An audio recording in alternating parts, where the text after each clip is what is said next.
Hari ini bersama Yandi Lawrence yang filmnya terakhir sedang tayang, namanya Sore, judulnya Sore.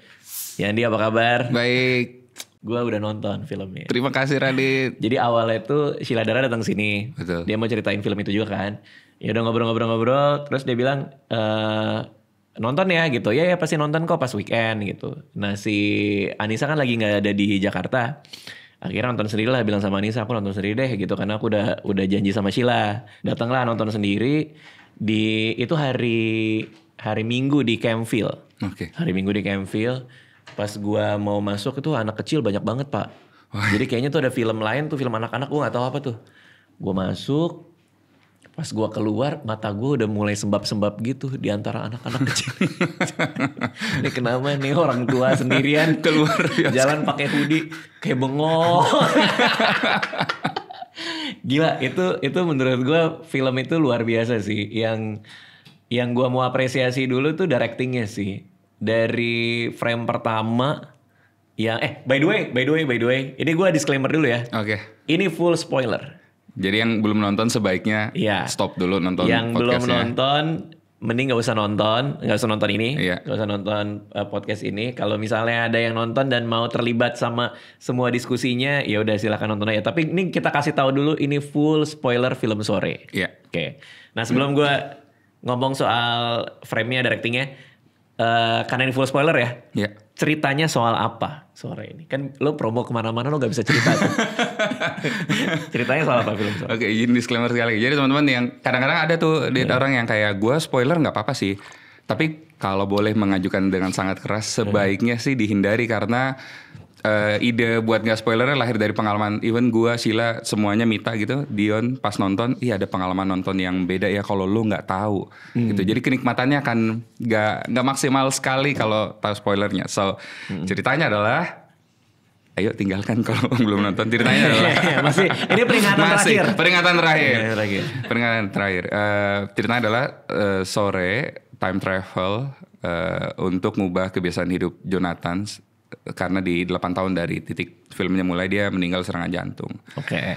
Sore mencoba segala cara, tapi setiap kali dia bilang rahasia kehidupan Jonathan mati 8 tahun lagi, waktu punya kebijakan untuk ngeriset semuanya lagi dari awal. Gitu. Jadi dia sudah ada di sini entah berapa lama dan mencoba berbagai cara. Time loop sebenarnya. Oke. Jadi ini adalah film bagaimana seorang logline aslinya adalah kalau kita submit ke festival luar kan logline harus benar gitu. Seorang istri terjebak dalam time loop dalam upayanya menyelamatkan suaminya. Oke. Gitu. Itu logline resminya. Iya. Nah, kadang kalau lo submit kemana-mana, logline itu biasanya langsung dijadikan di buklet tuh. Benar. Lo disclaimer juga ke mereka, jangan taruh buklet ya atau gimana tuh? Aman sih karena pengumuman filmnya keterima apa enggak itu kayak di akhir tahun semua, jadi jadi keterima aman. dulu baru nanti lo bisa bilang. Iya. Oh, I see. Oke. Nah, berarti ini konsepnya time loop kan? Betul. Berapa banyak orang yang nggak tahu bahwa ini konsepnya time loop ketika premiere? Hampir semua. Terus lo melihat kebingungan atau kekagetan kolektif tuh ketika di bioskop? Bener. Oh iya? Bener. Apa Dari reaksinya? special screening. Itu tuh persis, jadi waktu sebelum tayang aja tuh Dit, ada teman kita Aditya Ahmad, director juga. Belum lock, Dit nonton Dit gitu. Dia datang bawa catatan. Memang pengen minta insight-nya Aditya Ahmad. Okay.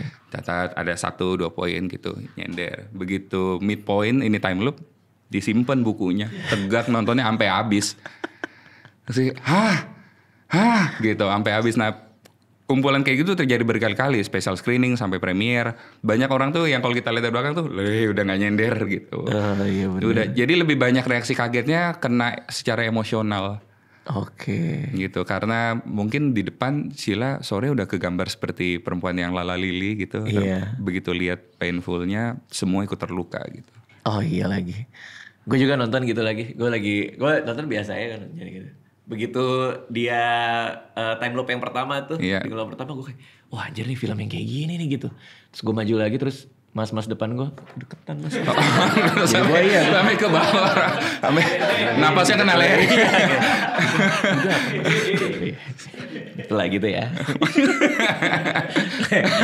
Kalau digambarin kayak logline lo barusan itu gimana ya Kak? Kalau gue ngerasa gue dihadapin dengan seorang produser pasti dia nge-probing banget tuh. Lo mau bikin film time loop, lo mau bikin film yang kayak gini gitu kan.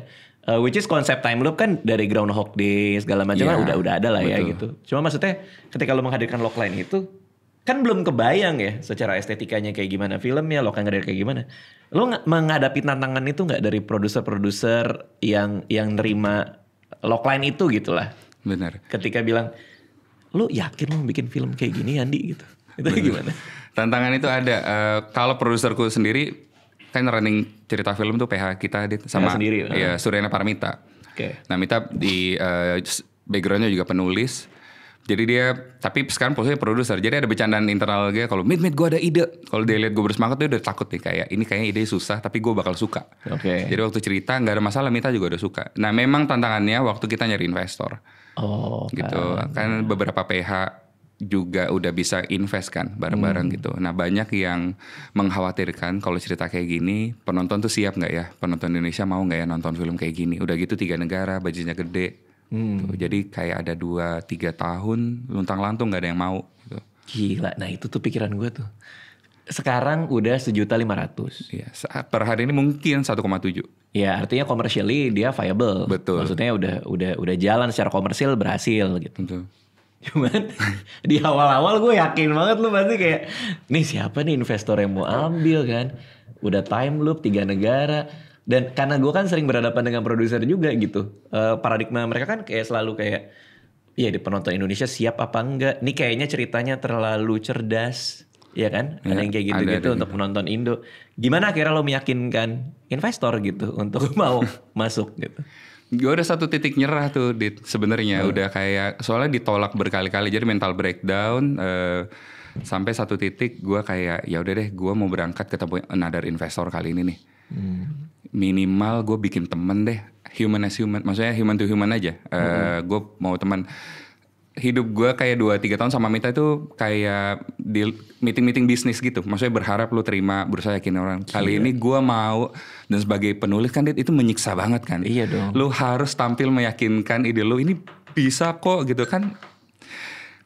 Hancur gitu. Sampai satu titik, oke, simpen aja bisnisnya. Siapapun yang mau gue temuin kali ini, temenan aja deh. Gitu. Dia punya kebutuhannya, gue bisa bantu proyek lain tapi gue fokus ini. Ketemu ngobrol, investor yang pertama masuk adalah investor yang saya suka kalian sih. Ayo deh jalan. Jadi siapa tuh? Namanya Cemel. Gitu. Saya mau.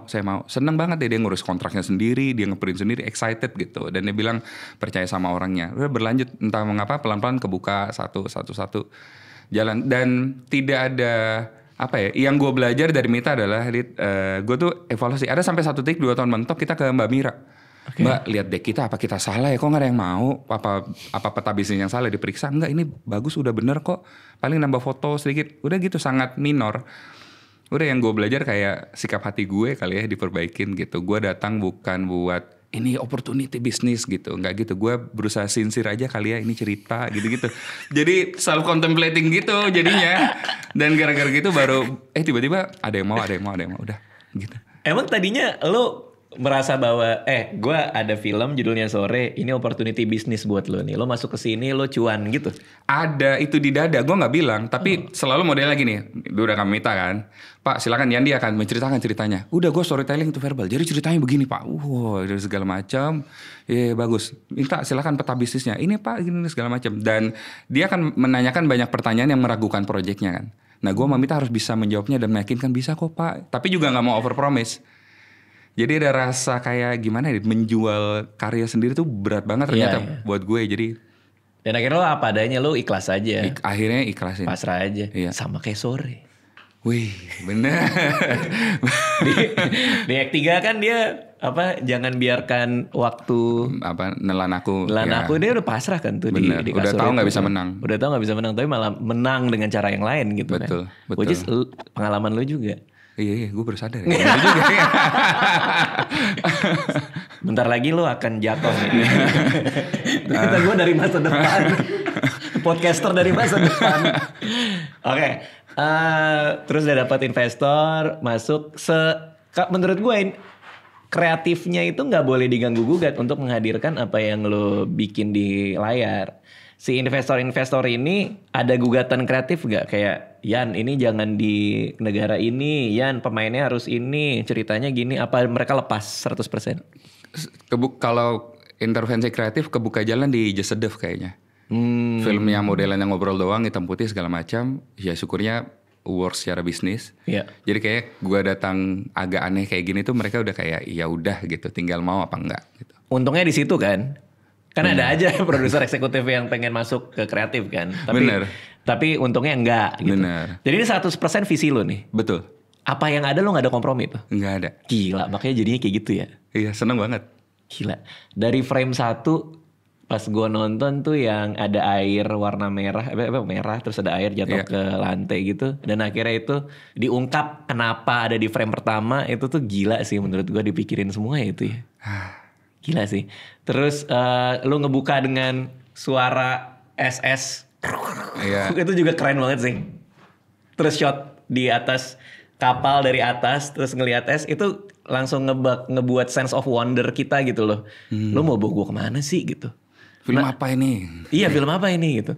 Itu semua lo pikirin. Lo akan ngebuat penonton penasaran dari depan, atau itu pilihan estetik aja kenapa lo hadirkan gambar-gambar itu di depan?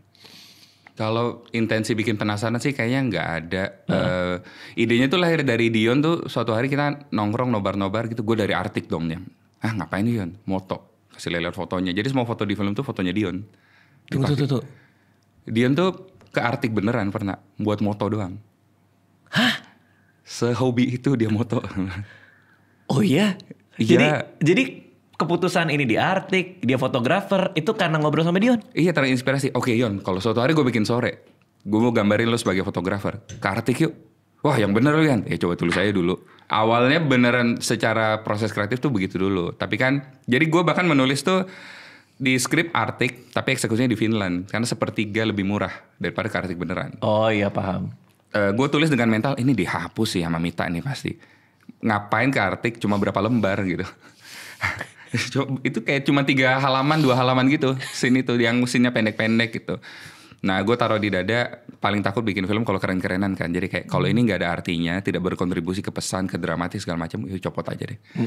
Sembari nulis lama-lama kekumpul nemu gitu. Udah akhirnya yakin ini harus ada. Itu kapan ngobrolnya sama Dion soal foto di Artik itu? 2009, sebelum pandemi malah itu. Artinya setelah sore web series? Jauh iya.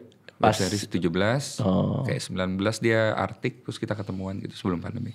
Oke, artinya ide untuk nulis the whole thing ini, ada time travel apa segala, time loop segala macam, itu sebelum soal karakternya adalah fotografer memfoto Artik atau sesudah? Sesudah. Oh, konsep time loop itu sesudah kita ke Artik yuk apa sih? Time loop ada dulu. Oh, time loop ada dulu. Iya, waktu Keluarga Cemara tayang 2019 awal udah ada ide, wah sore bikin lagi time loop karena gini-gini nih gitu. Nah gak lama ketemu Dion, wah kalau itu jadi bikin Artik kali ya openingnya Yon. Oke. Tuh. Oke, wow. Wah gila. Oke, Artik, lo syuting di Artik cuma 3 lembar. Kenapa lagu Aditya Sofyan di frame awal itu? Sesederhana dulu 2 lagu Aditya Sofyan ada di web seriesnya. Oh. Tapi ada rasa tapi paling nggak mau fan service. Gue suka nonton Spider-Man, tapi agak kurang nyaman di No Way Home yang terakhir tuh banyak banget plot yang kayaknya ditaruh karena fan service gitu. Tidak kontribut maksimal ke plotnya. Jadi dari dulu paling takut fan service. Itu kenapa banyak yang nanya, ada lagunya Kunto Aji kok nggak ada lagi? Karena lagunya kurang relevan di pesan yang sekarang. Jadi nggak masuk tuh lagu web seriesnya. Nah lagu yang ini setelah dipasang masih resonate dengan karakternya Jonathan. Gambarin ada fotografer orang Indonesia di Artik moto-moto, tempel Forget Jakarta, rasanya udah ada hint orang ini escape dari sesuatu. Oh, karena judulnya juga Forget Jakarta ya. Iya. Which is memang dia, tapi dia nggak escape kan, dia malah mendekat ke bapaknya sebenarnya. Iya. Rasanya jadi in between gitu kan, kayak orang yang ngerasa kayak Jonathan tuh. Kemarin tuh juga ditanya kan, kenapa milih jelasin ya. Di web series tuh pemandangan rumah Jonathan kan indah tuh. Kayak balkon langsung indah. Nah jadi waktu kita sampai di Grosnian, kota yang cuma 60 orang doang itu penghuninya. kecil banget. Oke. Segede Taman Ismail Marzuki. Keliling tuh kita di pinggirnya kayak rumah Jonathan mana yang pemandangannya indah, nggak nemu. Semuanya semak-semak doang gitu. Sampai produser lokalnya bilang ada 15 menit rumah dari sini ke sana. Wah ternyata pemandangan kita cari adalah kota itu sendiri gitu. Karena terpisah dari kotanya rumah itu. Ada rasa kayak gini kali ya orang kabur dari perasaan-perasaannya in between. Dia nggak di Jakarta tapi juga nggak di Grosnian itu. Gitu ada. Wow. Gitu. Jadi ya ini bagus-bagus gitu. Wow. Oke, coba satu-satu. Ini Kroasia berarti itu? Di Kroasia. Kroasia. Kenapa Kroasia? Web seriesnya dulu di Itali. Web series di Itali. Sebenarnya mau di Itali lagi. Cuman teman kita bilang nggak mau di Kroasia aja, lebih ramah syuting, sering dipakai Hollywood. Kayak proksinya LA sebenarnya. Mereka kalau udah kepenuhan mereka ke Kroasia semua. Jadi infrastruktur, alat, orang-orang siap banget. Terus lebih murah. Karena negaranya lebih siap, kita bisa dipakai buat syuting loh. Gitu ada tax rebate apa segala macam. Plus negara tetangga, bekas jajahan juga. Jadi secara infrastruktur nggak jauh-jauh banget. Culture-nya segala macam. Terus begitu ngecek Kroasia tagline negaranya negara dengan sunset terindah di dunia. Ya pas sore-sore gitu. Ya kayak mendukung dah. Itu yang foto sore lagi sunset udah ada di skrip tapi. Udah. Dan memang lo mencari sunset yang tepat dong berarti. Betul. Oh dan Kroasia ketika bilang negara dengan sunset terindah. Iya. Sunset ini aku cari. Betul. Spotnya di mana tuh yang ada sunset sore yang jadi siluet itu? Di dekat aduh saya lupa kotanya. Oh tapi beda dengan kota buat syuting? Beda. Kayak 3 jam mobil sendiri gitu. Lah berarti pas di Kroasia itu lo mencelak-mencelok gitu dong? Iya, Grosnian, aduh lupa nama kotanya yang pantai itu, terus sama Zagreb 3 titik. Zagreb yang tempat dia kerja jadi desainer baju itu. Sama babak 3-nya. Kesulitannya gimana logistiknya itu? Kru lo sebanyak apa untuk syuting di Kroasia dan pindah-pindah itu? Gue udah dengar cerita teman-teman yang syuting di luar, yang paling gak nyaman di set itu kalau kultur syutingnya bertabrakan. Kayak kalau lo naruh boomer kan kadang-kadang produksi Indonesia gitu. Sound recordingnya Indonesia, boomernya sana deh biar lebih murah, transfer segala macam. Jadi gue sama Mita sepakat semua yang di dalam set Indonesia aja, 30 orang. Nah yang orang Kroasianya ya drivernya, produsernya gitu, astradanya bahkan punya kita. Emang ceritanya apa? Apa itu? Soal tabrakan kultur. Misalnya jam kerja misalnya, mereka kan strict banget Eropa. Tapi kadang-kadang kan kita bisa lihat keadaan set kayak iya ini kendor 15 menit lagi nggak apa-apa kali ya. Suasana lagi gini. Nah mereka tuh bisa dengar-dengar cerita syuting luar negeri yang bisa bodo amat. Selesai ya disimpan barangnya pulang. Itu tuh nggak enak banget dan syuting langsung berhenti kan. Ada kadang-kadang misalnya kita mau improve kayak oke, kalau driver nggak bisa overtime kita berangkat lebih pagi. Kru-krunya mau ayo mas kita jalan pagi ke set syuting, curi-curi sedikit gitu. Ada kelenturan itu dan terutama itu menciptakan kenyamanan buat pemain sih. Dan Kroasia orang-orang bule biasanya nggak mau. Biasanya nggak mau. Lu nyuruh gue lebih pagi bukan jam kerja gue. Bener. Mereka tuh working hour-nya terhitung kaki keluar dari hotel udah mulai jamnya jadi pusing. In a way bagus juga sebenarnya. Bener. In a way bagus juga. Cita-cita pengen ke sana kalau putaran investasinya udah sama segede itu. Bener. Pengen. Kalau nambah hari bisa seenak kita mah ayo aja ya. Mau, iya. Ini kan nambah hari berantem dulu. Oke, nah pemainnya itu banyak yang highlight juga termasuk gue. Gue seneng banget sama si Carlo ya, yang cowok audisi jadi aktor itu. Bener, anjir Goran. lucu banget pak. Terus cara lo introduce karakternya juga menarik banget lagi. Dia kayak lagi monolog. Bener. Gue pikir tuh bagian dari film juga kan, sama seperti banyak penonton kali ya. Ini apa nih, lagi ada pidato hari kiamat apa gimana gitu. Nggak tahu ya dia lagi nyiapin audition. Kayak pertama-tama buat karakternya dulu. Kenapa lo menciptakan karakter bule yang mau audisi? Apa tuh flavor story aja atau ada hal lain? Gue butuh titik buat eksposisi.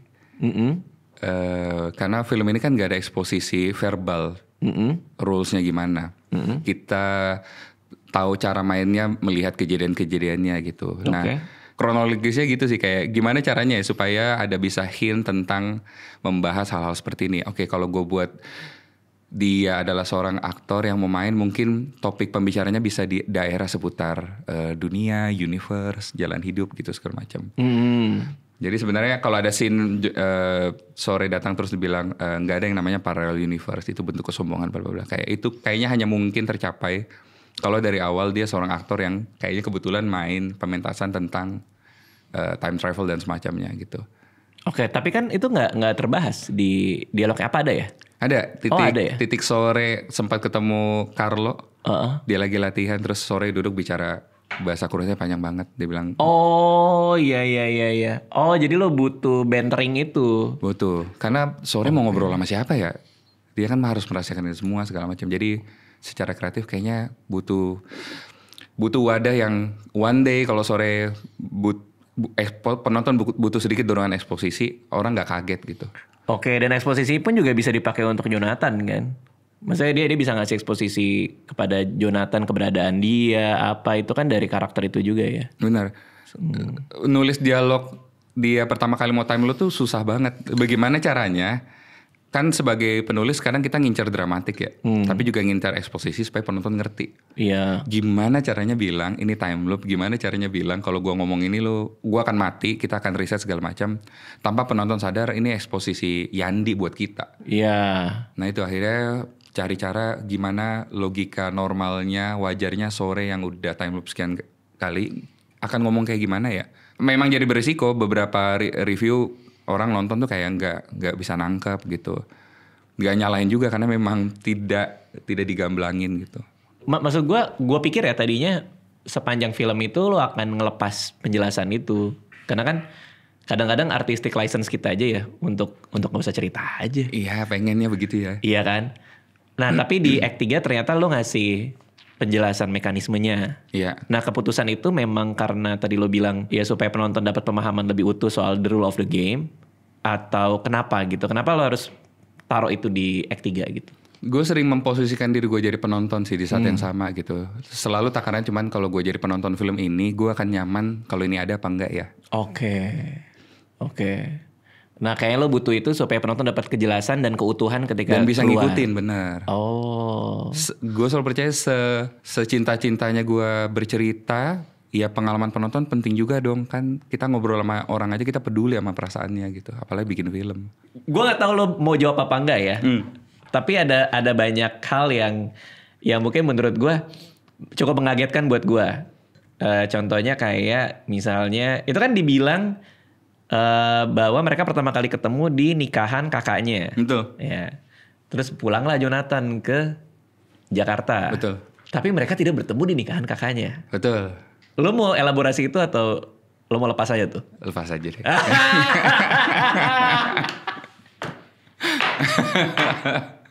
Karena dalam kepala gue tuh apa yang mau coba Yandi bilang ya?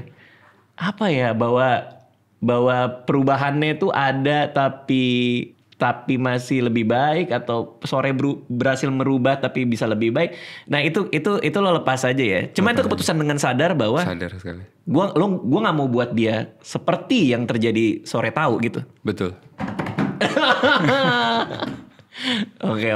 Nah kalau off cam gue ceritain. Oke. Nanti off cam ceritain ke gue ya. Oke. Gila. Karena gue yakin lo pasti banyak pertimbangan tuh.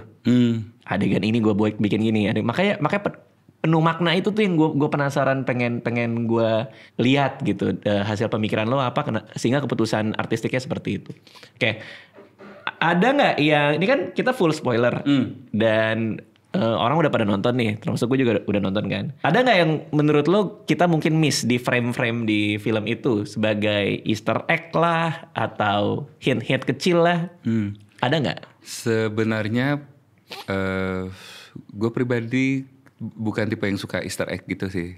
Oh karena gue lihat di Twitter si Sheila bilang, dia jawab pertanyaan siapa bilang.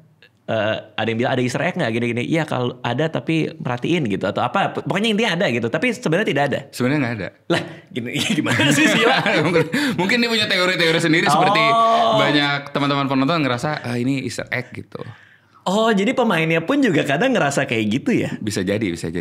Karena lo nggak sepenuh bukan semuanya lo ceritain. Ini nanti artinya ini nggak gitu juga ya? Easter egg tuh bikin orang begini. Kalau ini menurut gue pribadi, Easter egg tuh bikin orang sadar kehadiran filmmakernya. I see. Dan itu mengganggu tujuan utama kita tuh make believe kan. Betul. Jadi ya. Betul. Jadi kalau lu tidak dengan sengaja naruh apapun lah ya. Tentunya pasti ada kayak pilihan yang kayaknya ini aja. Ya gue simpan personal tapi tidak intent untuk kalian cari tahu ya guys. Ini berhubungan dengan film yang nggak ada. Oke. Nah soal Jonathan dan bapaknya. Itu idenya dari mana? Itu buat gue tuh kompleks juga tuh. Itu lo dapet inspirasi itu dari mana? Dari kayaknya orang tuh ngambil keputusan buruk dalam hidupnya. Lebih gini, orang punya kecenderungan ngambil keputusan yang bukan yang terbaik milihnya gitu. Milih pasangan, milih habit, milih apa. Kemungkinan besar kalau dari yang gue baca karena merasa dirinya kurang berharga. Jadi karena gue begini, analogi itu kayak lo mau makan all you can eat jam 6 sore, kayaknya jam 3 ada gorengan sih, lo kayak enggak lah. Karena lo tau ada yang berharga, begini gitu segala macam. Nah keberhargaan diri lahirnya dari mana? Dari unconditional love. Yang harusnya diisi di kita 6 tahun awal hidup kita, orang tua. Betul. Gak ada syaratnya. Tapi tentu saja orang tua juga manusia gitu. Ada momen mungkin kita atau anak atau apa itu merasa kadang-kadang cinta itu kondisional ya. Gitu. Nah itu berpengaruh ke tingkat self worth-nya. Nah jadi dari situ ada hipotesa bahwa Jonathan punya bad habit karena self worth-nya dipengaruhi unconditional love-nya di masa kecil gitu. Karena dia tidak merasa ada yang mencintai dia sepenuh itu, sehingga ngapain gue mencintai diri gue juga gitu. Bisa jadi kesana gitu. Kalau kita merasa kalau kita merasa diri kita sangat berharga, pilihan-pilihan itu lebih baik gitu kan, kita mau protect gitu. Tapi kalau udah hancur kadang jadi kayak ya udahlah. Atau bahkan rasa self blame gitu kayak gue nggak sebaik itu, I'm not good enough, ngapain emang gue layak punya pilihan yang baik. Karena karakternya menjadi sangat kompleks ketika dia tidak benci bapaknya. Maksudnya mungkin dia benci ya, tapi dengan keberadaan dia di Kroasia dekat sama bapaknya aja itu udah kayak sebenarnya lu pengen ketemu, lu pengen punya penjelasan, tapi lu juga malas ketemu. Ya itu menurut gue menariknya di situ gitu. Bener, kayak itu beberapa teman tuh cerita kayak gitu, ditinggal bapaknya dari lahir, pas mau nikah tuh ada dorongan, kayaknya gue harus ketemu deh sebelum nikah, aneh banget.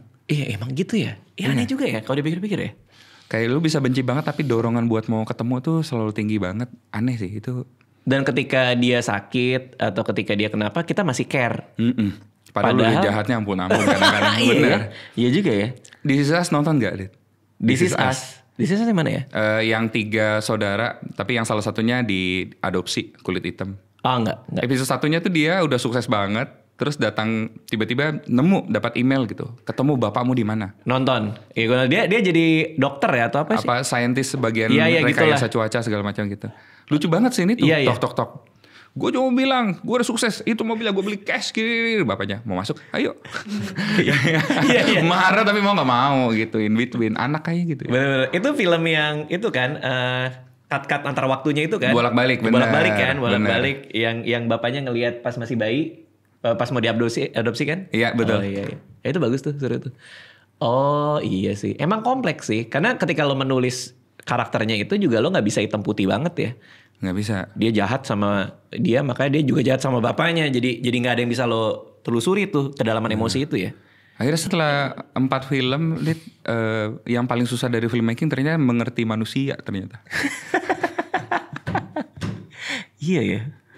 Soalnya craftsmanship, keseruan bercerita, dramatik tuh ya bikin kita euforia kan. Wah, gue mau bikin gini seru ini. Tapi lo ngerti nggak orang yang lo tulis itu tuh gila sih. Gue kemarin ketemu Mas Riri, ngopi-ngopi, gue bilang, Mas seandainya, ini tanpa bermaksud merendahkan profesi director ya, gue director. Mas seandainya syuting itu cuma eksekusi kreatif, craftsmanship, enak banget kerjaan ini ya. Tapi di setiap momen di set kan kita ada kayak, kita beneran ngerti gak ini karakternya, ini udah bener belum? Lu ngertiin orang gak dari adegan ini? Orang-orang di dalam karakter yang lu tulis sendiri, susah banget. Development karakter itu sedetail apa lo bikin? Lo bikin apa tuh? Ada circle of being-nya lah, trauma dia lah, ada aspirasi dia lah, apa yang ada di catatan lo untuk karakter? Gue pernah tuker-tukeran director treatment sama teman-teman director. Mereka tebel-tebel banget, 100 halaman. Gue 10 halaman doang.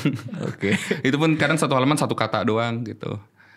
Jadi akhirnya gue memilih jalur gue nggak terlalu rigid ke desainnya, tapi gue berusaha ngerti.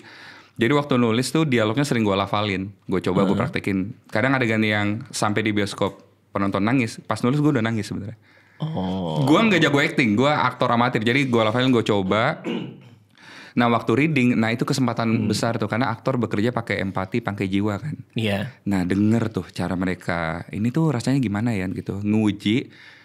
Aktor amatir kemarin di belakang laptop tuh sok tahu nggak ya tentang karakter ini. Nah gue as a director bodoh sekali gue kalau tidak memanfaatkan kepekaan aktor-aktor ini gitu. Jadi paling banyak pengembangan malah terjadi di reading kalau layer karakter. Karena pemain as an actor itu pasti untuk memerankan dengan baik dia harus tahu motivasinya, harus tahu emosinya, harus tahu apa yang karakternya rasa kan. Dan mereka sangat tidak judgmental terhadap karakternya, mau ngertiin sampai ke titik kalau gue jadi dia kayaknya keputusan gue juga akan sama deh. Itu kan susah banget. Wow. Apa yang jadi contoh ketika reading sore yang lo implementasikan ke skrip dan filmnya akhirnya apa? Sheila itu kalimat pertamanya adalah dia nanya, Yan gue susah relate sama sore nih. Kalau gue di posisi dia kayaknya percobaan ke-10 cabut deh gue. Itu Sheila darah banget sih. Benar gitu. Terus.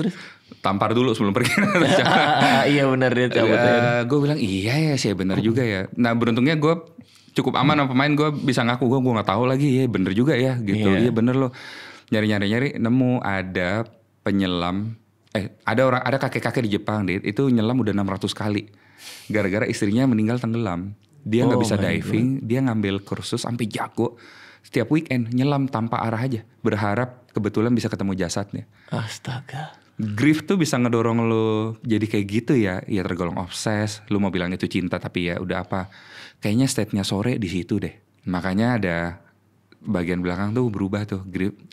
Gue ada ambisi pribadi kayaknya kalau film gue nggak mau ngeliatin cara time travelnya juga deh kayak di web series.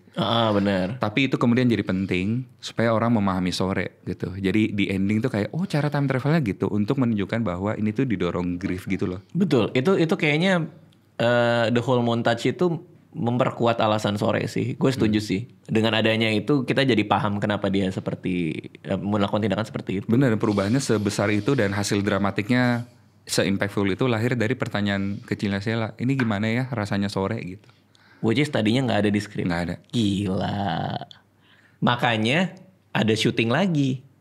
Bener. Kan Sheila tadinya gak ada syuting itu di mana sih, Finland? Finland. Tabrakan jam syutingnya, dia lagi syuting film lain. Wow udah patah hati. Terus mahal lagi kalau mau berangkat ke sana. Ya udah kata Mita, kita syuting dulu, ngedit dulu semuanya. Lihat sampai fine cut. Kalau masih butuh kita berangkat, kalau enggak ya udah.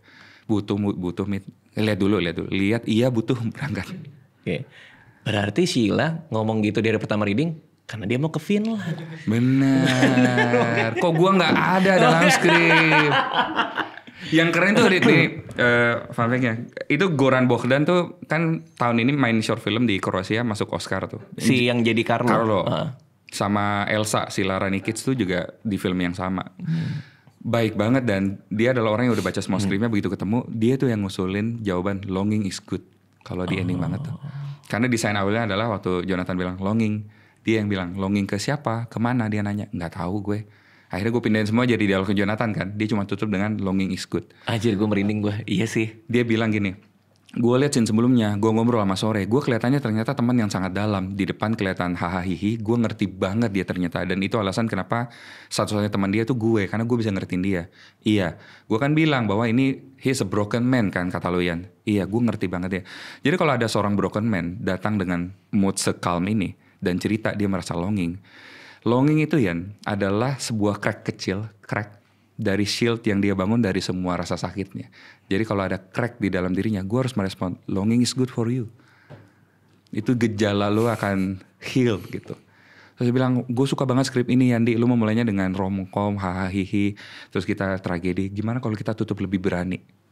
Bagus banget, aktornya. Hayo, revisi, coret gitu. Gila. Itu empati aktor, gila sih. Iya, lo butuh mata dan hati seorang aktor yang ngasih ya semuanya buat satu skrip itu kan. Bener. Gak bisa tuh kalau lo hanya doing for the job kan. Bener. Lo dikasih skrip lo baca, gini, oke gue recite apa yang director tulis, kan nggak bisa itu. Bener. Kadang-kadang gue ngerasa jadi director kayak pelatih bola. Kenapa tuh? Kan ada pelatih yang maksain formasinya kan. Terus pemain yang lu mau nggak mau ya jalanin tugas striker gerakan gini doang. Bener tapi, ya. Tapi kan pelatih yang baik tuh lu membaca potensi terbaik setiap pemain. Terus lu adjust lagi formasi lu supaya setiap orang tuh enrich talentnya gitu. Itu tim yang tak terkalahkan biasanya kayak gitu. Iya. Iya ya, dan seperti banyak pelatih bola lain ada aja yang datang dengan ego yang sudah terlalu besar. Bener. Sehingga gugatan apapun dari aktor dia merasa lu gak akan ngerti. Bener. Karena it's my story. Iya. Which itu berbahaya banget sih. Bahaya sebenarnya. Kayak di semua lini pekerjaan sih menurut gue. Ketika lo taruh ego itu di atas lu gak akan bisa punya kesempatan pengayaan dari tim lo sendiri gitu. Bener. Kita yang rugi sih. Iya bener. Buat apa gitu. Mending ngerjain sendiri. Dan kerjain sendiri juga pasti gak sebagus hasil 12 orang atau 30 kepala kan. Bener. Wah itu buat gue gila sih. Satu kalimat longing is good itu that's the whole point of Act 3 sih menurut gue sih. Dan itu lahir dari saran seorang aktor Kroasia Bener. yang jago bahasa Indonesia. Dia baca skrip katanya. Udah translate. Kita translate ke Korea waktu itu. Jago bahasa Korea. Lebih susah ya. Jago bahasa Korea. Wow. Itu translate-nya bahasa Inggris berarti? Kroasia ke mereka. Oh ada translator yang lo ambil berarti? Ada dari awal. Oke. Lo nemu di mana sih si Carlo itu? Buat gue dia magical banget loh cara mainnya. Aduh. Gila sih. Produser kita di Kroasia itu namanya Spomenka. Dia kayak Mbak Miranya Kroasia, umurnya 65. Udah syuting melewati Perang Dunia Kedua gitu. Buset. Ya saya dulu syuting Perang Dunia Kedua lagi hamil. Mantap Sigi, namanya Sigi, kita panggil Sigi. Waktu dia minta mau pemain kayak apa, ngirim deck. Nah di halaman depannya gue pasang muka Sheila, muka Dion sama nama mereka. Ternyata di googling sama dia. Sheila siapa, Dion siapa, lihat IMDb-nya. Dan dia bilang, lu mau bikin film ini pakai established actor ya ternyata ya gitu. Mereka track record bagus. Gue malu kalau dari Kroasia ngasih lu yang gak established juga. Dikeluarin semua karena dia sangat senior, networknya gede banget. Dia ngeyakinin semua pemain mau. Itu pemain istrinya Mas Mucus yang cuma sebentar buka pintu. Itu tuh kalau gue nggak salah ya, itu tuh kayak Christine Hakimnya Kroasia. Yang bener. Gue nyari referensi mamanya Jonathan kayak apa ya? Gue tulis woman Kroasia, keluarnya model-model. Yang pakai baju-baju Kroasia kayak gimana sih dia kabur sih. Bener. Gimana dapat referensi pemain lebih realis? Oh, gue tracking aja aktor-aktornya. Kan look-looknya pasti realis tuh. Ini established banget. Ya udah kira-kira kayak gini lah. Jadi slide referensinya ini begitu slide-nya balas balik lah foto yang sama. Mau nih orang perannya cuma dikit. Iya dia mau, dia senang, suka sama skripnya. Christine Hakimnya Kroasia. Kayaknya se-establish itu. Dia ada keripik balado juga. Wah gila. Padahal cuma satu scene yang di situ ya. Iya. Tapi yang Jonathan datang ke, gue tuh suka gimana caranya lo membuat penonton masih gak bisa nebak arah ceritanya. Buat gue dikagetin terus gitu. Udahlah dapet.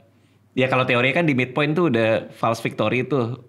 Gue ngerasa udah menang tuh ketika mau ketemu bapaknya Jonathan kan ya kan. Maksudnya wah inilah kemenangan nih. Lo udah tahu caranya. Mungkin ada luka yang perlu disembuhin. Makanya Jonathan gak bisa berubah gitu kan. Logika sore kan juga moodnya gitu. udah kencan. Iya gue juga udah happy tuh.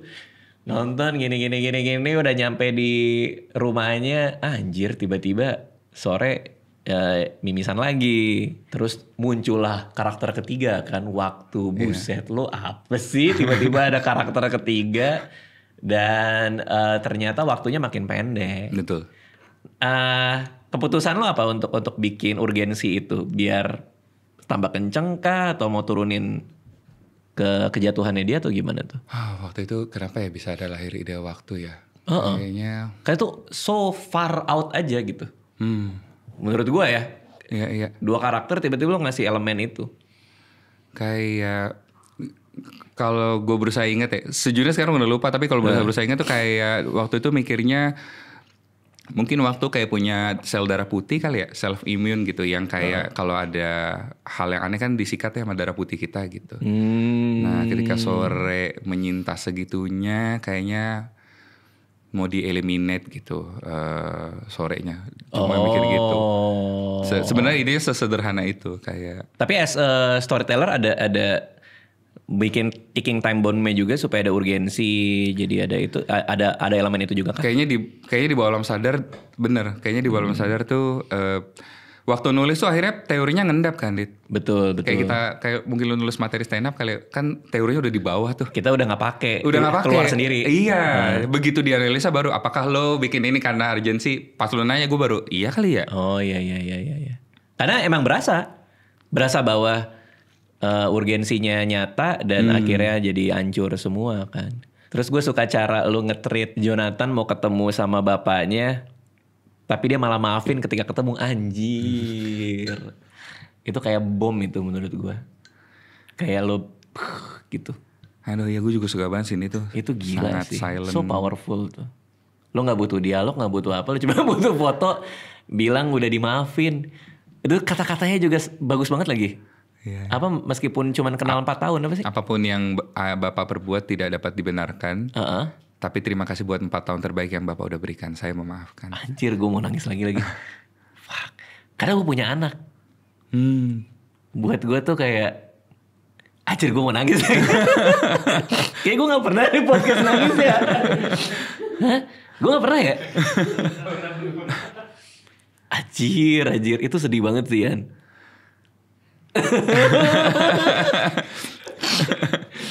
Ya haru, tapi di angle parent tuh the worst nightmare ya. Kalau anak tuh sampai Gak, gue gak. Gitu, Seharusnya gue gak punya hati tau.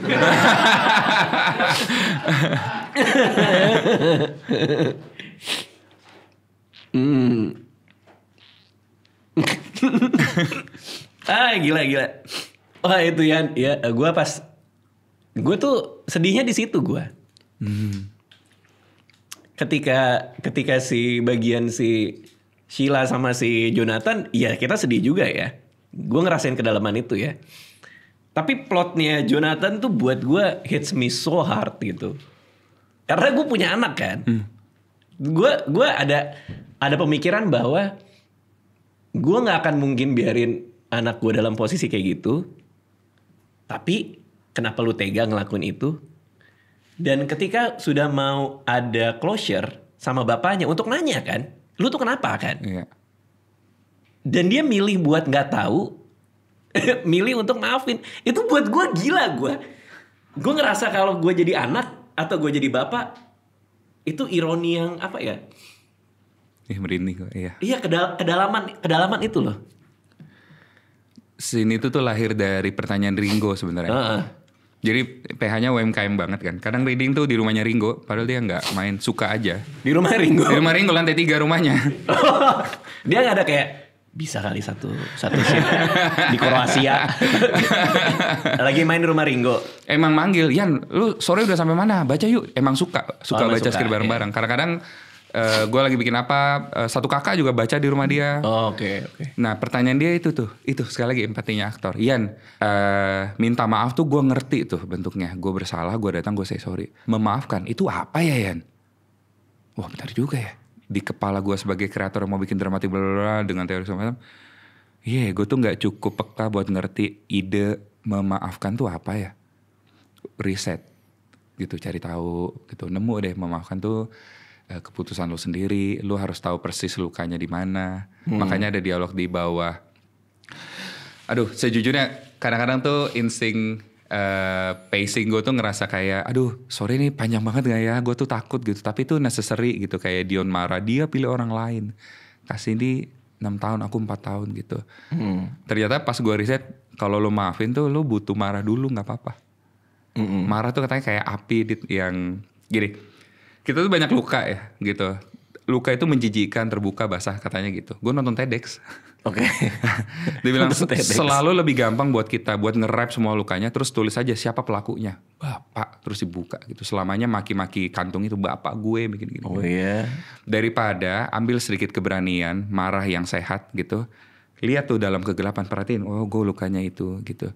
Sedikit kemarahan yang sehat katanya itu mengeringkan lukanya. Dan lu cuma bisa ngobatin luka lu kalau lu tahu lu lukanya apa dan di mana.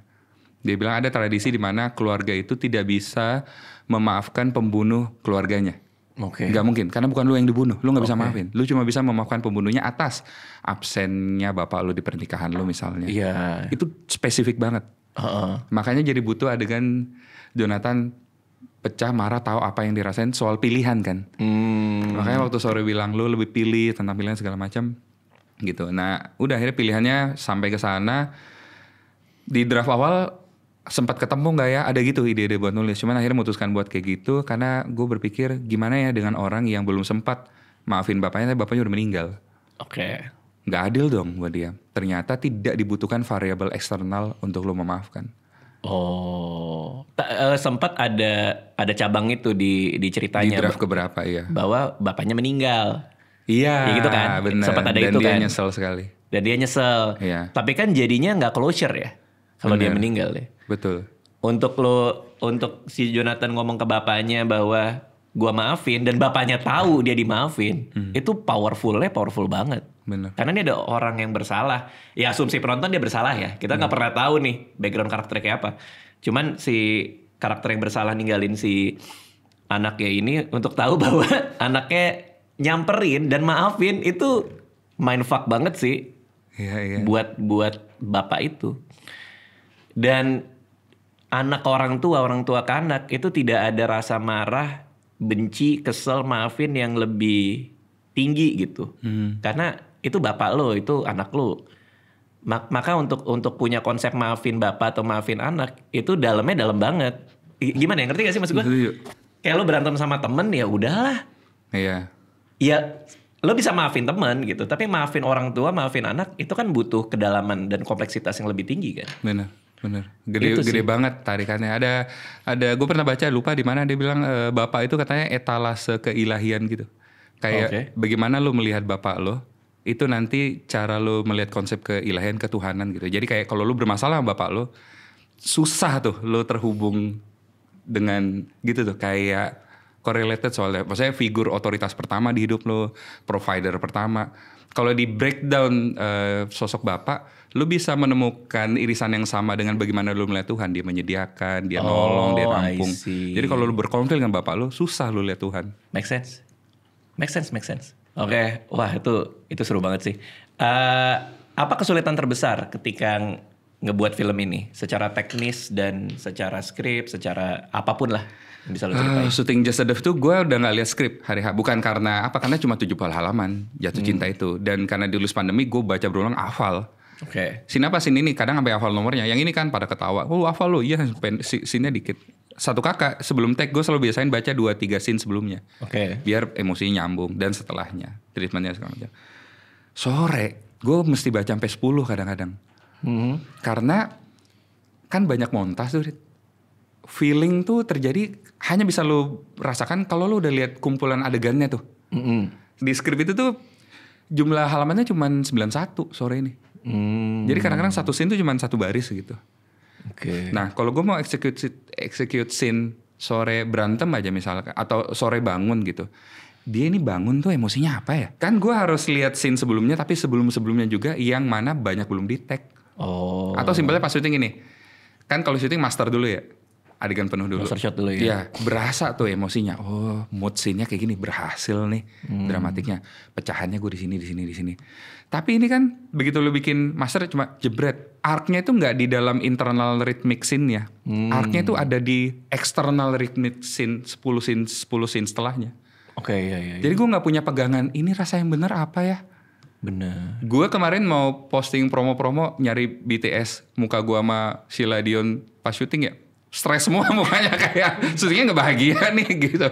Karena kekunci kayak. Bener. Iya, ini rasanya apa ya gitu. Itu tantangannya sih kayaknya. Banyak keraguan itu. Setelah cut pun juga, setelah cut bungkus, lo di hotel masih kayak, bener gak sih gitu? Bener. Oh iya? Ada titik yang syuting di tram tuh.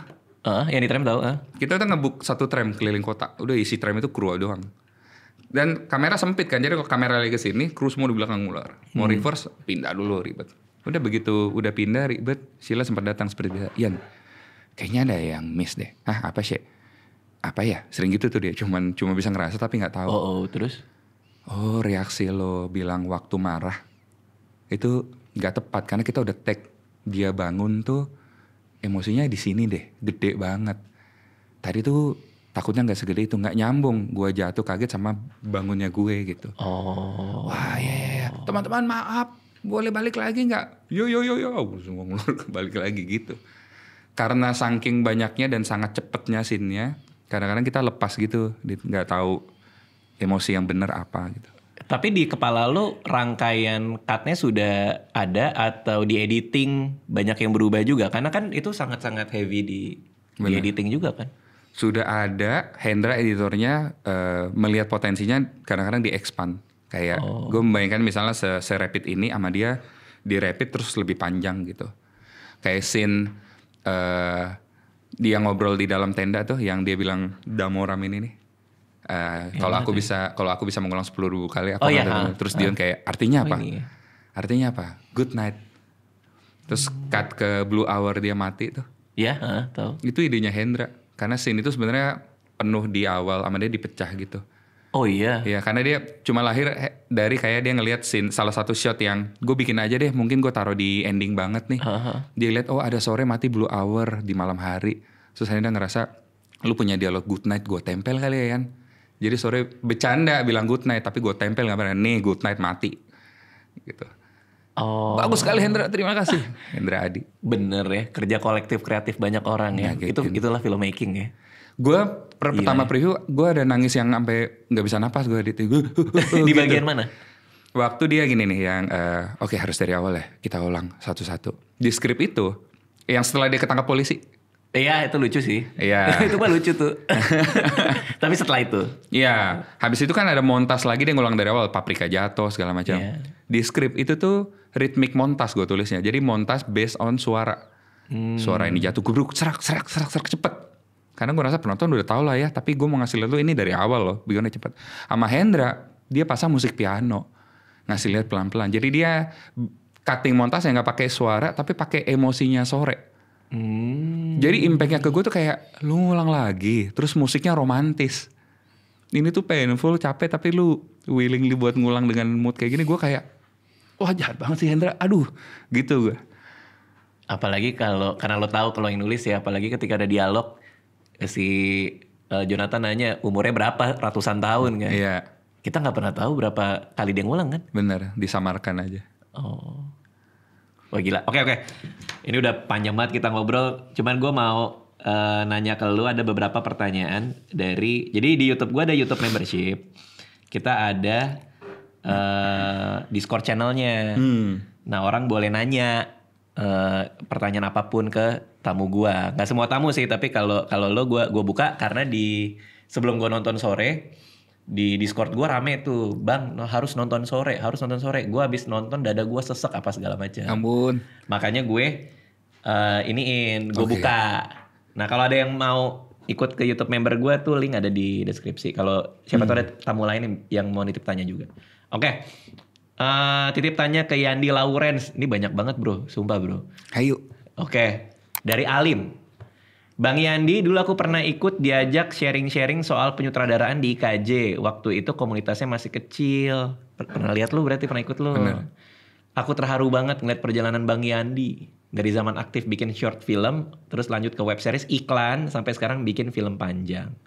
Sebenarnya gimana sih Bang biar bisa breakthrough kayak gitu? Kok bisa lo dapat big break lo gitu? Itu emang udah direncanakan dari awal by design, udah punya peta dulu karir lo, atau lebih banyak ngalir manfaatin peluang? Apa yang Bang yang dilakuin bisa buat sampai detik sekarang ini?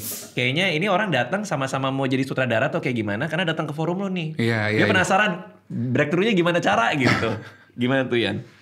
Aduh, agak spiritual nggak apa-apa ya. Oke. Jadi gue tuh pernah gue lama di Live Like Pictures, Sheila Timothy Mbak Lala. Tahu Mbak Lala. Bolak-balik gue nggak in house, tapi selama 2 tahun gue ngantor situ mulu, bantu apa yang bisa gue bantu, belajar gitu. Dan gue merasa kayak, aduh, gue udah lulus, gue ada di kesempatan ini, gue tinggal submit sebuah skrip yang meyakinkan gue bisa bikin first feature gue. Sampai nggak pernah ada yang lulus, semuanya nggak bagus gitu. Sampai suatu hari Mbak Lala ngajak gue ngobrol. Ya dulu kenapa tiap gue tolak tuh lu mental breakdownnya gede banget gitu. Kayak gimana tuh?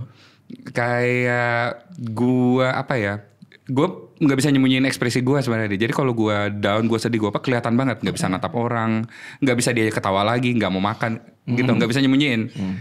gue bercerita, Mbak saya dari keluarga sebenarnya sulit gitu, keluarga di Makassar. Nah gue ada tekanan kayak gue harus segera sukses supaya nyokap gue bisa gue hidupin gitu. Jadi gue mau hustler apapun. Kayaknya lo harus pulang deh Yan, ketemu nyokap lo dan bilang kerjaan lo dunia entertain gak seperti yang dia bayangkan. Walaupun setelah gue pulang gue cerita sama nyokap, ternyata nyokap gak ada ekspektasi itu. Itu di kepala gue doang gitu. Dan reaksinya kayak, ya Yan nih pelan-pelan mama baik-baik kok, ada kok. Padahal gue tau dia gak ada duitnya. Gitu. Itu tuh bikin gue lepas tuh tekanan untuk segera sukses gitu. Kayak pilih karirmu baik-baik gitu. Sama terakhir 2015 gue ikut kayak retreat gitu. Intinya gue di challenge ditanya apa yang nyangkut di hati lo dalam hidup lo. Nah yang ternyata nyangkut dalam hati gue itu gue desperate banget mau jadi director segera. Atau kalau enggak gue dapat beasiswa ke UK. Kuliah lagi. Yang mana setelah gue cek gue mau kuliah buat cari rasa aman. Kayak orang kuliah kan kayak gue gak harus kerja kan. Gue lagi sekolah nih. Gitu. Jadi di momen itu gue ngelepasin gitu Dit. Kayak ya mirip kayak yang tadi sih. Gue bilang kalau ya? Iya kalaupun gue gak jadi director. Kalaupun gue gak jadi kuliah. Selama gue merasa disertai gue ditemenin. Kayaknya itu esensi hidup deh. Temenin gue ya gitu. Ngomong sama Tuhan gitu. Udah rilis, habis itu ada jalan nggak ada. Gue bikin drama musikal di gereja 3 jam. Gak ngerti direct panggung. Gue bekerja dengan aktor-aktor non aktor karena jemaat aja kan. Pemain yang dari usia 3 tahun, 4 tahun sampai yang senior. Belakangan gue baru tau pemaknaan gue sendiri. Gue kayak dipersiapkan buat ngedirect Keluarga Cemara gitu. Ketemu aktor Widuri masih 7 tahun gitu, drama keluarga segala macam. Dan ngedirect tanpa treatment crafting film. Cuma adegan, dialog, timing segala macam gitu. Udah tawaran sore datang semua, akhirnya jalaninnya lebih ikhlas tapi mau nge-treat semuanya sungguh-sungguh. Tuh, terus udah modalnya kayak gitu, itu nge-shape mentality. Dulu gue mau jadi pemain basket. Kaget juga tuh denger itu. Mau jadi pemain basket seriusan sampai kayaknya bisa dia masuk Obatama gitu. Lumayan ada bakat lah sedikit segala macam. Jadi mentalitasnya kayak gue zaman di klub. Jadi kalau gue nulis tuh jam 4 pagi, bangun jam 4 nulis, terus matahari terbit jam 6 gue bikin sarapan anak gue, bikin bekalnya, gue bangunin, gue mandiin dulu masih kecil, antar sekolah, gue tungguin sebelah sekolahnya lanjut nulis, siang antar pulang makan siang sampai jam 1 udah panas, gue udah nggak ada ide kreatif tuh kalau udah siang, udah Mamita bicarain hal teknis, udah jadi kerjanya seniman tapi cara kerjanya rapih gitu dan konsisten kayak atlet gitu, kayaknya kombinasi itu ya kalau berusaha nge-track kenapa jalannya kebuka gitu. Base-nya benar dulu, ikhlas dulu, sungguh-sungguh, nggak ada intensi pembuktian diri, gitu. Udah terus dikerjain dengan mentalitas atlet kali ya, sesungguh-sungguh itu. Artinya tiap kali ada kesempatan datang, emang lu ngelakuinnya sungguh-sungguh aja ya. Bener. Karena dari situ calling card kita tuh, kita reputasi kita dilihat dari, oh dia emang beneran serius. Gue habis bikin sore. Gue merasa inilah awal sore web series. Web series ya. Sukses nih gue di Jakarta anak rantau. Datang tawaran sebulan bisa 4 web series Dit. Itu deket sama Malam Minggu Miko deh waktu itu tayangnya. Kayaknya Miko duluan deh. Iya Miko 13 ya Malam Minggu Miko ya. Iya 2012 tuh. Rame lah dunia web series gitu. Gue merasa kayak, tapi semuanya minta treatmentnya dari mereka. Gue bilang kalau mau mengulang kesuksesannya sore, treat kayak gue bikin sore ya bebasin gue gitu, nggak ada yang mau. 2 tahun gue ngedit wedding, tepai gitu segala macam. Sampai ada web series Toyota datang tuh, mau nggak bikin web series BOD-nya suka banget sore.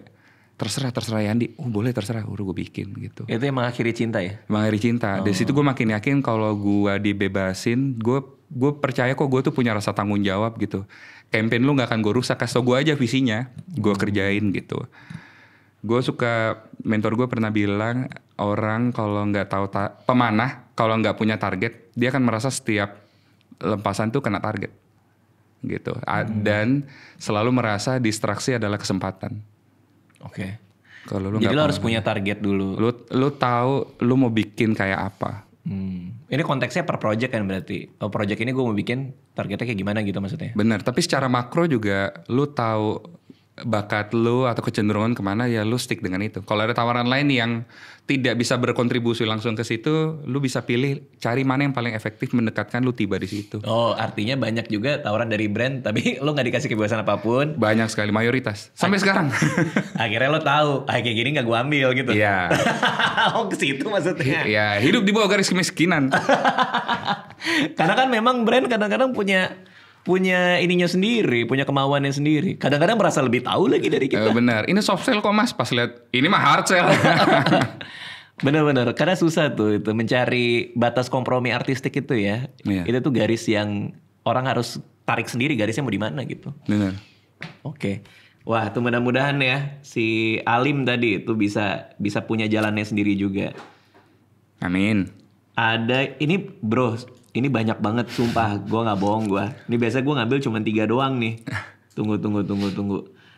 Iyo Riza, shout out buat film Sore. Curious soal brainstorming storyline yang seepik itu. Prosesnya gimana? Adakah pengalaman hidup yang dipinjam situasi or emosinya selama penyusunan draft? Tadi kita udah banyak cerita ya. Cuman kalau gue mau lebih elaborate soal ini deh. Sebelum syuting itu ada itunya nggak sih storyboardnya? Storyboard nggak ada. Karena itu kompleks banget kan. Kalau lo nggak bisa bayangin gitu. Pokoknya semua di kepala lo ya? Iya, bikin shortlist paling. Oh shortlist aja. Iya. Oke. Jadi nggak ada storyboard sama sekali? Nggak ada storyboard. Wow. Oke. Serena Rose, kita yang ringan-ringan aja deh. Kalau Sore punya anak namanya siapa kira-kira? Siapa ya? Di web series kita tulis namanya Fajar sih. Karena Sore dan Fajar. Iya, sesederhana itu. Tapi waktu reading, ini insight Sila lagi. Yan, kalau di sini dia anak lagi, jahat banget ya Sore ya. Dari masa depan, mau terjebak time loop berlama-lama. Anaknya di masa depan gimana? Dia ninggalin, jahat banget. Jangan ya, fokus aja di suami istri. Ya, nggak dulu gitu. Oh, di cerita awal ada anak? Ada. Wah, itu keputusan bagus tuh untuk gak dimasukin tuh. Sila dan Raisa. Jadi dibentuk dia yang kayak begitu sebenarnya dia pemikir yang pulung sekali. Dibentuk dia kayak gitu. Iya benar. Bentuk dia pas main padel dia. Invertebrata. Dia tuh cerita katanya dia disuruh ngelakuin adegan fisik apa di Sore, terus pada kayak oh ya emang nggak bisa ya, itu apa sih? Lari. Pas waktu udah mulai atau yang pas lari nemenin Dion. Lari, jemur baju. Ada adegan jemur baju dihapusinnya sih. Oh. Karena nggak lebih efektif kalau nggak ada. Nah itu jemur bajunya juga kurang tuh. Dia nggak badannya. Sila Dara nggak tahu kalau sebelum baju itu dijemur dia diperas dulu. Oh. Iya. Iya. Nggak, gue tahu. Berketawa aja lu. Oke, dari Muhisa. Ya. Saya baca dari postingannya Ernest, Sore adalah film panjang pertama yang dikerjakan secara independen oleh Cerita Film. Betul. Apa pertimbangan untuk tetap mengeksekusi Sore, meski kok Ernest bilang jangan? Emang Ernest pernah bilang jangan? Iya. Terhadap? Ian, lu kan film pertama lo berdiri sendiri. Kalau bisa film pertama lo tuh budgetnya, lu tuh encourage banget sebenarnya. Lu dengan track record lu bikin film budget yang aman, yang di dalam negeri kayak 1 kakak deh, gitu. Jadi kepercayaan investor tuh kebangun bahwa Cerita Film berdiri sendiri bisa balikin modal. Lu jangan ngambil yang high risk kayak gini gitu. Dia khawatir. Lu taruh Sore ke film ketiga lu deh di Cerita Film. Ya Nes, tapi udah membara gimana ya? Lu tuh emang kayak gitu sih menurut gue. Lu emang apa ya? Lu punya visi lo kerjain kayak film hitam putih. Bener. Pokoknya gue tahu ini, gue pengen bikin ini kejujuran gue. Betul. Dan Ernest bilang kayak gitu, lo bilang, udah ini banget nih. Iya, jalan, udah dekat mau syuting, investment belum utuh tuh. Terus bingung, wah gimana nih udah mau berangkat gitu. Ernest, yaudah gue ikut Dean. Orang investor yang gak baca skrip, gak baca deck. Oh iya? Iya. Main taruh duit aja tuh? Itu sih gue ngerasa kayak ini, apa ya, kayak kok yang sama yang jangan pas adiknya bandel, nih jalan. Lo jangan pusing duit lagi, pikirin aja kreatifnya. Wow. Jumlah trustnya gede banget sih, gue bingung sih lihat Ernest sama Dipa. Oke. Dan akhirnya terbayar. Terbayar syukurnya. 1,7. Bener. Buat perbandingan, budgetnya itu berapa kali lipat film biasa deh, apa ya, JSDF lah gitu. 3 kali lipat. Iya. Berarti satu film Sore bisa JSDF 3 kali. Bener. Pak Yoram puas itu. betul. Dia kan yang penting margin ya kalau dia. Oke, ini orang yang sama juga nanya nih. Selain Dragon Ball Z, apakah Ko Yani juga nonton anime Nonton. lain? Karena nggak bisa dipungkiri dari menit awal nonton Sore, vibe-nya anime banget. Bener, terpengaruh. Apa? Kayaknya terpengaruh Kimi no Awa deh. Oh, itu ada yang nyebut juga tuh. Bener, Your Name. 2013 ke festival film pendek keterima gitu, semua director ngomongin animasi ini. Terus gue, festival film director ngomongin animasi. Iya ada di pesawat soalnya mereka nonton. Pulang gue nonton. Wah iya kaget-kaget sih. Tunggu. Itu Your Name itu yang dia sekolah bukan sih? Perempuan sama laki-laki tukar-tukar jiwa secara random gara-gara komet. Ya gue belum nonton lagi itu. Bagus. Gue harus nonton tuh. Bagus. Yang ya gue pikir yang time travel ke high school karena temannya ada yang... Oh itu Erase. Oh Erase. Ya. Oh gue pikir itu. Bukan ya? Bukan. Beda ya? Bukan. Lebih bagus Erase apa si Comet ini? Bagus, beda. Dua-duanya beda. Oke, gue akan nonton. Tapi Your Name tuh lebih provoking emosi relasi gitu. Oke. Nah terakhir nih dari Fanfare Leral. Titip tanya nih bang. Di momen-momen behind the scene di Kemi di atas kapal, Bang Yandi ada momen brainstorming sendiri yang gak bisa diganggu menurut Agung Hapsah. Ya, Which is dia bikin BTS. Iya. Oke. Sebenarnya di momen itu apa yang terjadi dan gimana thought prosesnya agar tidak melewatkan suatu ide yang dimaksud. Nah nomor 2, dalam teknis time travel dilakukan sore, ada referensi penulisan nggak gitu? Oke yang pertama dulu. Jadi katanya lo ada momen brainstorming di atas. Itu di sering kapal. terjadi sebenarnya. Diam terus mikir. Prinsip gue kalau syuting tuh, ini gue belajar dari komika sebenarnya. Kenapa tuh? Jadi gue tuh penonton suci. Dan gue selalu merasa nonton performance-nya sama komentar, termasuk komentar lo, itu sama serunya. Oke. Banyak banget yang gue apply sebenarnya. Kayak misalkan, lu pernah bilang ada 3 unsur materi, komika, dan panggung penonton? Iya betul, pernah. Jadi kayak as a director kan kita ngestok imajinasi dan treatment gede banget di lapangan, di kepala kan. Tapi waktu lu syuting, realita itu ngasih lu sesuatu gede banget sebenarnya. Lu harus tetap punya keteguhan memperjuangkan imajinasi lo, tapi lo harus cukup peka melihat tawaran realita. Kasih ketemu tuh titik tengahnya. Gimana nggak terlalu kompromis, tapi gimana juga bisa cukup peka. Itu tuh kadang-kadang bikin lo harus zone out dulu gitu, ngerasain. Oke, itu tuh karena butuh kompromi atau ada momen opportunity yang mungkin lebih... Bisa dua-duanya. Bisa dua-duanya. Dan dua-duanya perlu zone out? Iya. Oh I see. Kadang-kadang kompromi mendatangkan pencapaian estetis yang lebih bagus. Iya ya. Iya. The magic of filmmaking tuh ya. Iya, keterbatasan gitu-gitu. Oke. Momen spesifik ini yang gue Hapsa lihat di kapal itu soal apa?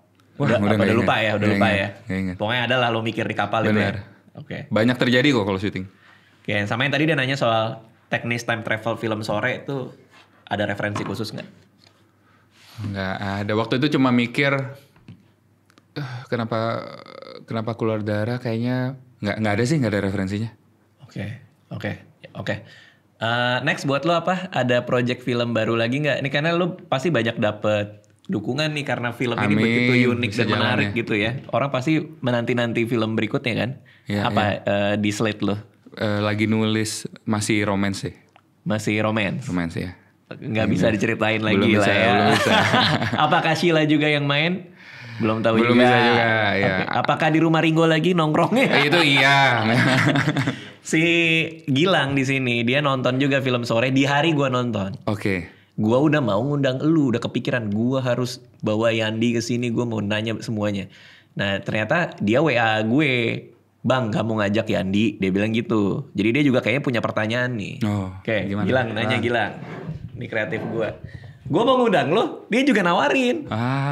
Bisa pas banget. Gue seneng banget loh diundang. Kenapa tuh? Ya terakhir gue kesini tuh Just Enough kan. Iya. Gue tuh dalam posisi kayak, wih Radit nonton film gue. Pas datang gue belum nonton. Gue mau bayar itu nih. Jadi pas lu undang sama gue seneng banget, genuinely seneng banget. Iya, dan gue harus nanya sesuai penasaran gue. Dan makasih udah jawab tadi. Nah ini Gilang. Halo Mas Yandi, aku juga nonton film sore dan pas nonton tuh kayak ini kok bisa orang nulis film kayak gini gitu. Aku suka nulis, karena aku suka nulis jadi aku ngerasa harus bisa lebih baik nulis gitu, kayak nulis skenario. Makanya Bang Radit juga dukung ini kan, kelas sama Mas Salmenaris tuh waktu itu. Aku punya 2 pertanyaan sebenarnya. Yuk. Yang pertama, itu kan filmnya soal time travel dan time loop kan. Iya. Dimana kalau ada unsur-unsur itu, pasti teknikalnya lebih orang pikirin gitu. Tapi kenapa di film sore orang ngelupain teknikalnya dan lebih fokus sama rasa filmnya gitu. Itu nulisnya gimana? Nah itu yang pertama. Yang kedua, karena aku penasaran, boleh nggak aku baca screenplay sore? Kalau boleh. Oke. Baik, terima kasih Gilang. Iya, thank you Mas Andi. Ya, boleh nggak baca skripnya? Beberapa ada yang minta, sebenarnya lagi bicarain sama Mita sih gimana ya akomodir ini gitu. Menurut gue jual sih. Dijual. Iya, kan Mas Salman Aristo juga suka tuh bikin skrip yang dijual. Oh. Jadi skenario filmnya dibukuin, dijual di toko buku atau secara independen. Oh. Buat gue tuh menarik banget. Karena dia aja pengen lihat kan. Pengen lihat di layar tuh di kertas tuh gimana sih nulisnya gitu. Jual. Oke. Coba ya.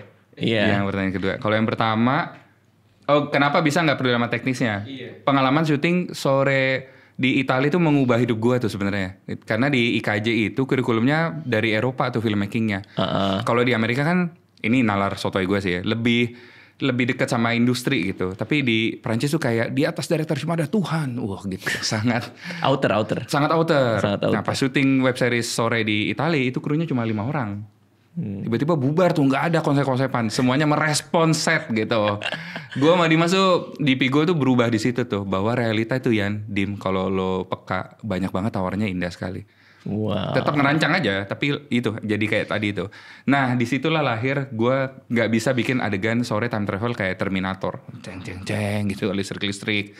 Ide pertama gue bikin sore time travel itu di web series, kebayangnya ya ini norak banget lah. Shot kota Italia, lampu mati dulu semua, terus nyala lagi, gitu-gitulah kecenderungannya. Nggak ada budget, nggak bisa CGI segala macam.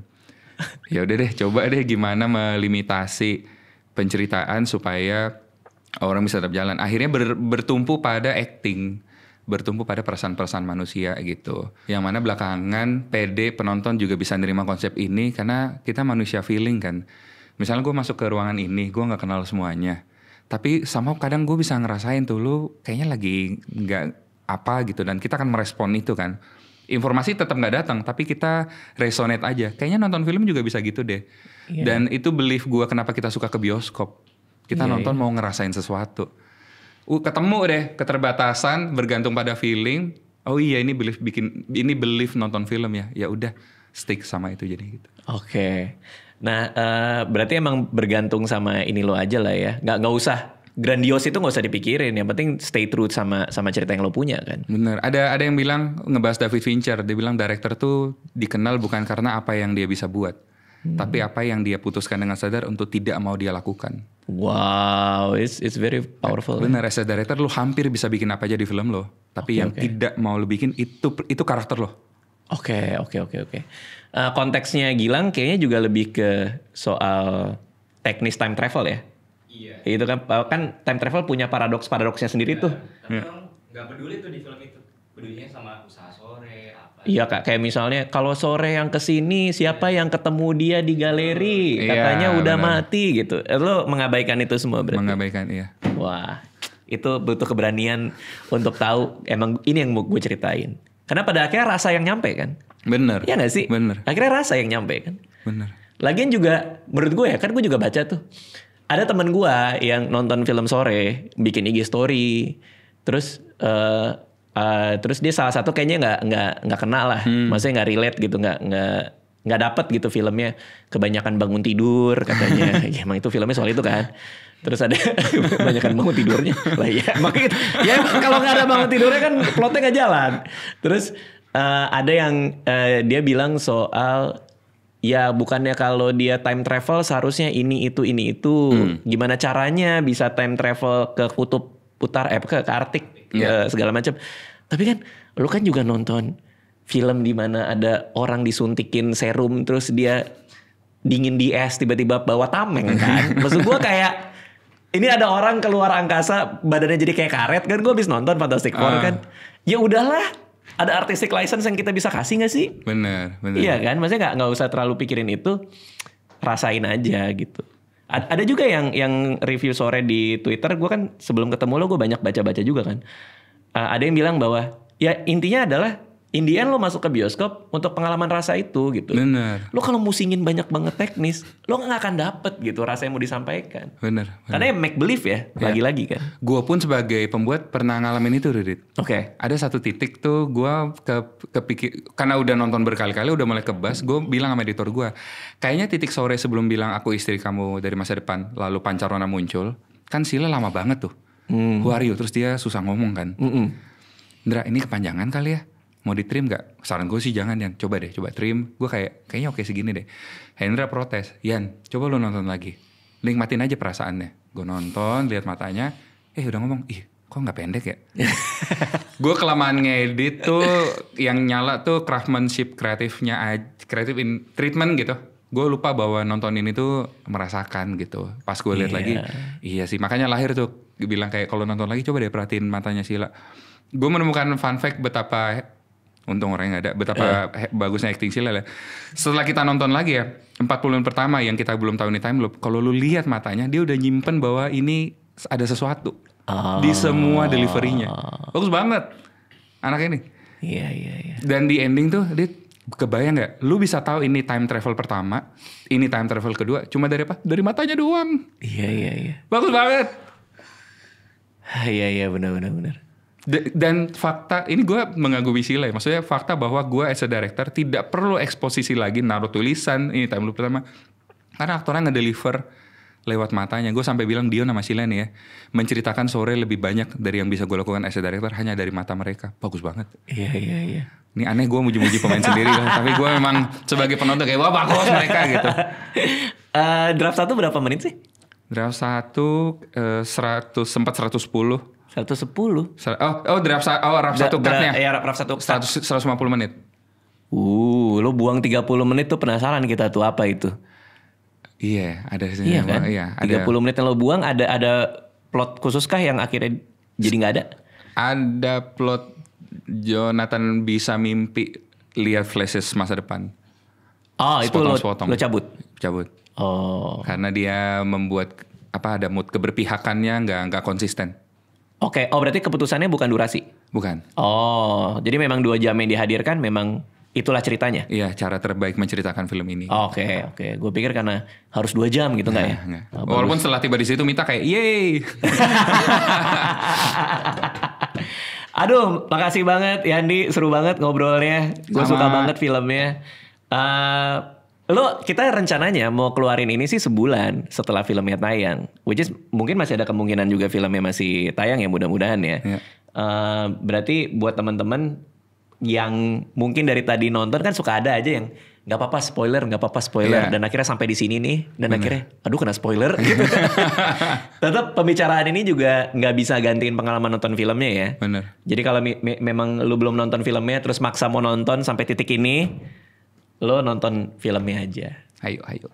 Dan teman-teman gue juga ada banyak yang nonton berkali-kali sih. Aduh, senang banget. Karena dia time loop mungkin pengen lihat pengen lihat lagi. Iya. Oke, thank you Andi. Good luck buat semuanya. Terima kasih Radit. Terima kasih.